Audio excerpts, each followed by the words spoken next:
Is good. All the time. And all the time. God is good. It is indeed my pleasure this morning to stand before you to give you an update of what has been happening in Zimbabwe as of this morning. We were in Zimbabwe in August and September with the missions team, and we were at Ishanesu.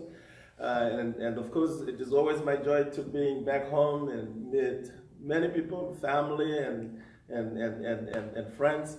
But this year it was really different. I know we have been in a very, very, very difficult situation in Zimbabwe, but this time it was as if everything had come to a standstill.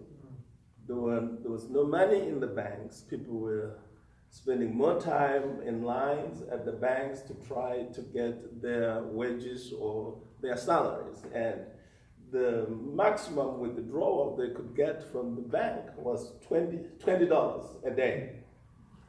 You can imagine the number of hours people would spend. I went home with some little money to spend with family.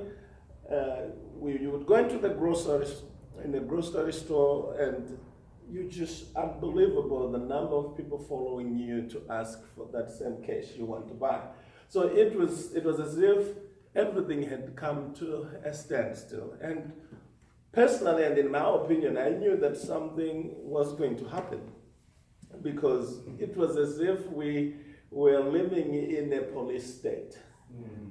Every little road you can ever imagine, even in the rural areas, there were some police roadblocks and trying to squeeze as much money as you can.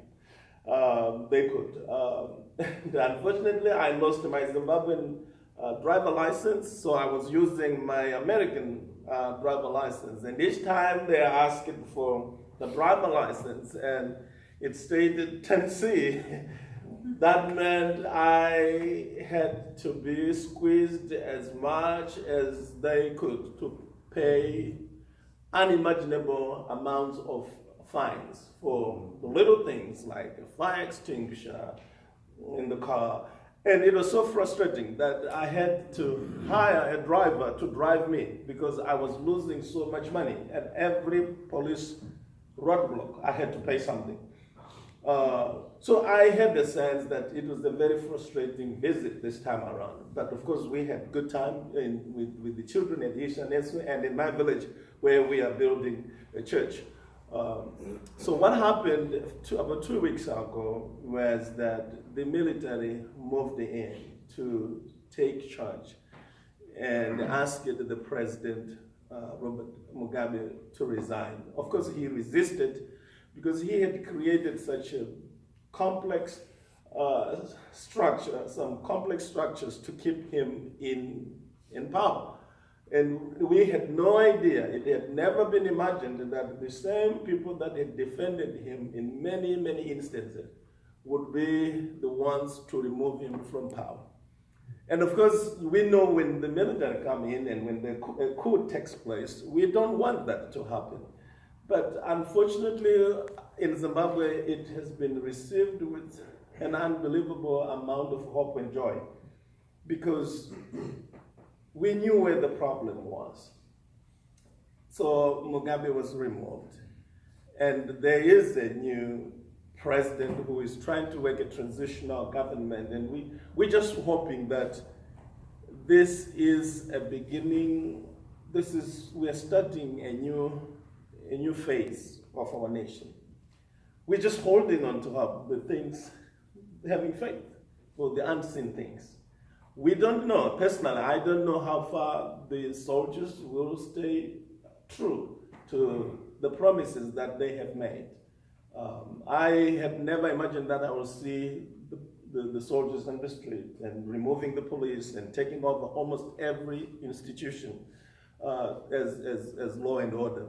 But it seems as if from what I hear from people from home, they seem to be in a phase that they're accepting.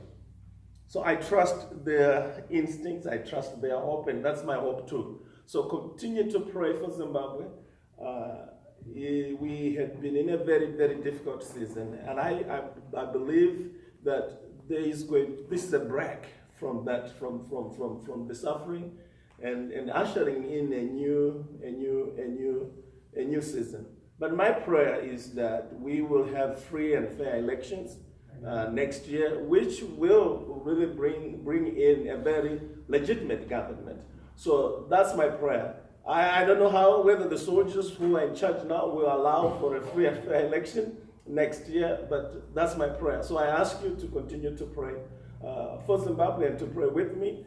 But we had been in a very, last week was a very anxious week of anxiety, because you never know. He was hanging on, and the longer the story was, and the events were just nothing moving. Timbers were beginning to rise, and we were just praying for calm and peace, and it prevailed. So thank you very much for your prayers, and thank you for your support, and let's keep praying for Zimbabwe. And I want to thank you on behalf of the people of Zimbabwe and Ishanesu for the work and the support you give to Ishanesu. We had an unbelievable, exciting times at Ishanesu, and we want people from the Morristown and changing name to go on to join the missions team to Zimbabwe this coming year, so that we can experience it together. So, hey Jed, let's go. Thank you.